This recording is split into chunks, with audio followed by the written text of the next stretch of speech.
তো ডিজিটাল পর্দা না, আমরা বলছি ফাতিমা রাদিয়াল্লাহু আনহার মতো পর্দা, আয়েশা রাদিয়াল্লাহু আনহার মতো পর্দা, খাদিজা রাদিয়াল্লাহু আনহার মতো পর্দা। আল্লাহ পাক তৌফিক দান করবে। সহজ চারটা কথা আপনাদেরকে বলে দেই, মা বোনদেরকে বলছি। পোশাকটা এমন হবে না, আপনার পোশাকটা এমন হবে না যে পোশাকটা পরেও গায়ের কাঠামো বোঝা যায়। এক নম্বর কথা, ফুল স্টপ। এমন বোরখাও চলবে না যে বোরখা পরলে গায়ের কাঠামো দেখা যায়। এটি প্রজেক্টর আছে ওখানে, হয়তো বা দেখতে পাচ্ছেন, বুঝাচ্ছি। এই যে আমার জামার হাতা দেখতে পাচ্ছেন, আমার হাত কতটুকু মোটা আপনি কি বুঝতে পারছেন? আমার মাসল কি বুঝতে পারছেন কত চওড়া? 4 প্যাক না 6 প্যাক?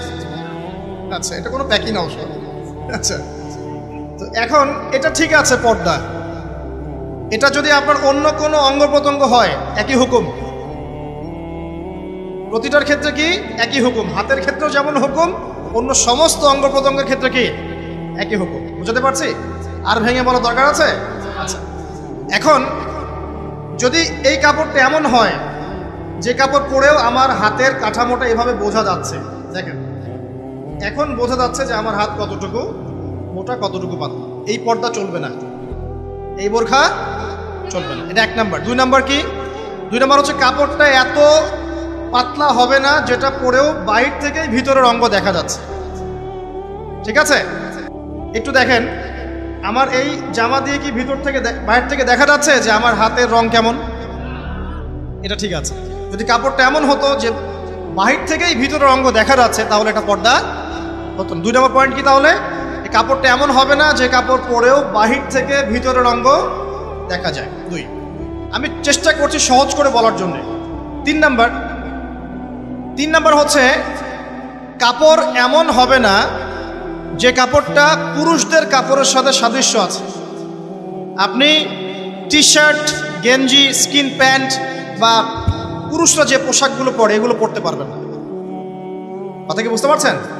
এটা 3 নাম্বার।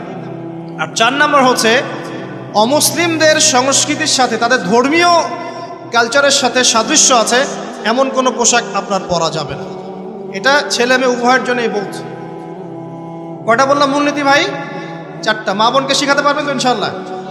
কাপড় এমন হবে না যে কাপড় এত টাইট যেটা পরলে শরীরের কাঠামো বোঝা যায়, পর্দা হয় নাই, চলবে না। যদি বোরখাও হয় তবুও চলবে না।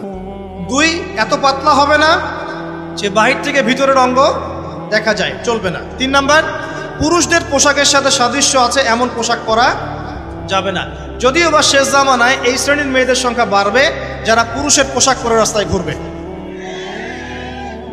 আর 4 নাম্বার হচ্ছে অমুসলিমদের ধর্মীয় কালচারের সাথে সাদৃশ্য আছে এমন কোনো পোশাক পরা যাবে না। 3 নাম্বারটার ক্ষেত্রে একটা কথা বলে দেই যে নবী সাল্লাল্লাহু আলাইহি ওয়াসাল্লাম বলেছেন শেষ জামানায় এক শ্রেণীর মেয়ে বের হবে। শেষ জামানা বলতে আসলে ওই জামানায়, নবীর জামানায় তারা ছিলেন না, তারা পরবর্তীতে কোনো জামানায় আসবেন, যেটা আমরা এখন দেখতে পাচ্ছি। তো এমন এক শ্রেণীর মেয়ের কথা বলা হয়েছে যে যারা কাপড় পরেও নগ্ন থাকবে। কি থাকবে? নগ্ন। আরবিতে বলা হচ্ছে নিসাউন, তারা এমন এক শ্রেণীর মহিলা হবে কাসিয়াতুন, কাপড় পরে থাকবে, আরিয়াতুন, তারপরেও নগ্ন থাকবে। বোঝানোর প্রয়োজন আছে কি? কোনো প্রয়োজন নাই, অ্যাডাল্ট আপনারা সব বোঝেন। মুমিলাতুন মাইলাতুন, অর্থাৎ নিজেরাও অন্যকে আকৃষ্ট করবে, নিজেরাও অন্যকে আকৃষ্ট করবে এবং অন্যের প্রতি আকৃষ্ট হবে, দুটোই হবে। নিজেরাও আকৃষ্ট হবে, অন্যকেও কি করবে?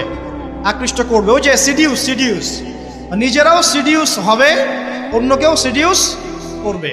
এই শব্দটা 1400 বছর আগে নবী সাল্লাল্লাহু আলাইহি ওয়াসাল্লাম হাদিসে বলে গিয়েছেন যে এমন এক শ্রেণীর মেয়ে বের হবে যাদেরকে আমি দেখি নাই, আমার যুগে তারা ছিল না, পরবর্তী কোনো যুগে আসবে।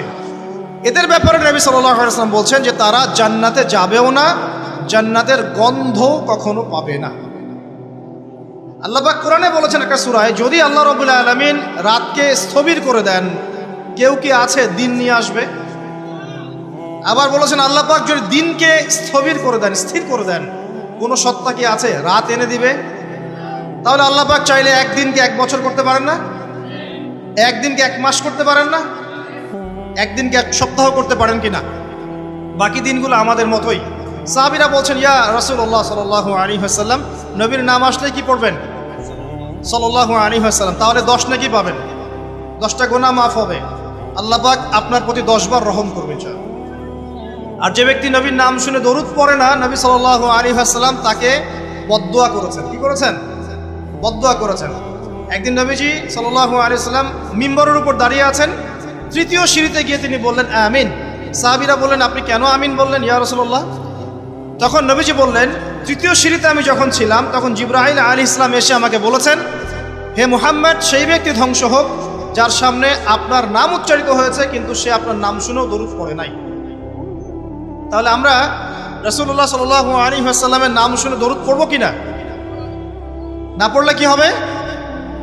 না পড়লে রাসূল সাল্লাল্লাহু আলাইহি ওয়াসাল্লামের বদদুয়া পেতে হবে। আচ্ছা, একটা প্রশ্ন এখানে থ্রো করে সামনে যাই, যে যদি রাসূল সাল্লাল্লাহু আলাইহি ওয়াসাল্লামের নাম শুনে দরুদ না পড়লেই এই শাস্তি হয়, অভিশাপ পেতে হয়, তাহলে আমরা যারা সারা জীবন রাসূলের সুন্নতের খেলাফ চললাম তাদের কি হবে বলেন? শুধু রাসূলের নাম শুনে যদি কেউ দরুদ না পড়ে তাহলেই রাসূল সাল্লাল্লাহু আলাইহি ওয়াসাল্লাম বলছেন সে ধ্বংস হোক।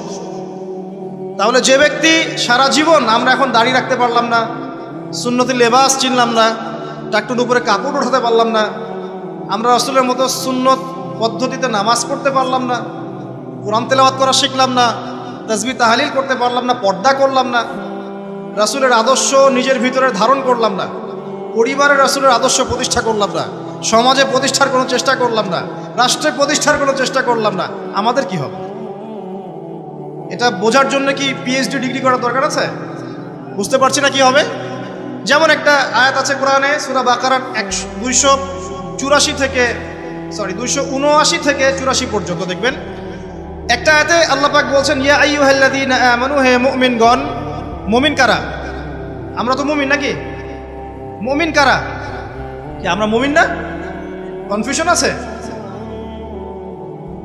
মুমিন কারা? যারা 6টা পিলারে বিশ্বাস করে। কয়টা পিলার? 1 নম্বর আল্লাহ বিশ্বাস করে না দেখেই।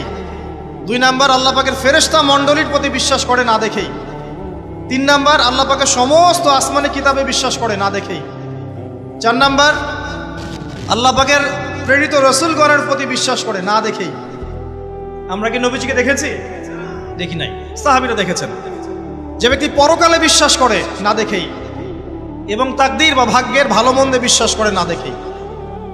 এই 6টা পিলারে যে ব্যক্তি মনে বিশ্বাস করে, মুখে স্বীকৃতি দেয় এবং কাজেও বাস্তবায়ন করে তাকে বলা হয় মুমিন।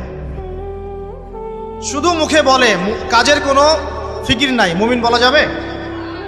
নামাজ পড়তে হয় জানে, এতটুকুই, নামাজ জীবনে পড়ার তৌফিক হলো না, পড়লো না, তাকে কি আপনি মুমিন বলবেন? আচ্ছা, তো আমরা যদি মুমিন হই, আমাদেরকে আল্লাহ পাক বলছেন, কি বলছেন? ইত্তাকুল্লাহ, তোমরা আল্লাহকে ভয় করো, তোমরা আল্লাহকে ভয় করো। ওয়াযারু মা বাকিয়া মিনার রিবা, এবং সুদের অবশিষ্ট অংশগুলো ছেড়ে দাও। ইন কুনতুম মুমিনিন, যদি প্রকৃত অর্থেই তোমরা মুমিন হয়ে থাকো। তারপরে আল্লাহ পাক বলছেন, ওয়া ইল্লাম তাফআলু, তোমরা যদি সুদ না ছাড়ো। কি না ছাড়ো? সুদের আরবি হচ্ছে রিবা, যেটা দিয়ে পুরো ওয়ার্ল্ডের ইকোনমিক সিস্টেম এখন দাঁড়িয়ে আছে।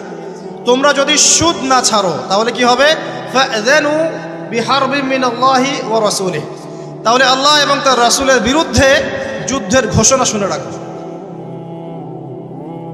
এখন আমাকে বলেন, মুমিন ব্যক্তি যদি, মুমিন হোক আর কাফের হোক আর যেই হোক, সে যদি আল্লাহ এবং তার রাসূলের সাথে যুদ্ধ করে, সে কি পরকালে নাজাত পাবে?